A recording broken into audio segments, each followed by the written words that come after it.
natupad ng mga apostol, Gawa Kapitulo 2 versikulo 38.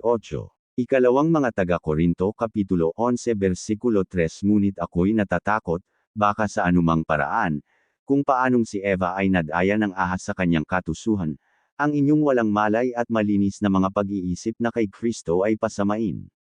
Mga taga-Galasya Kapitulo 6 versikulo 3. Sapagkat kung ang sinoman ay nag-aakala na siya'y may kabuluhan bagaman siya ay walang kabuluhan, ang kanyang sarili ang dinadaya niya. Unang Timoteo Kapitulo 2 versikulo 14. At si Adam ay hindi nadaya, andi ang babae ng madaya ay nahulog sa pagsalangsang. Tito Kapitulo 3 versikulo 3. Sapagkat tayo rin naman ng unang panahon ay mga mangmang, mga suwail, mga nadaya, na nagsisipaglingkod sa sari-saring masamang pita at kalayawan, na nangamumuhay sa masasamang akala at kapanaghilian, mga napupuot, at tayo'y nangagkakaputan. Kaya guys, maging mapanuri po tayo sa lahat na aral at ating naaaniban.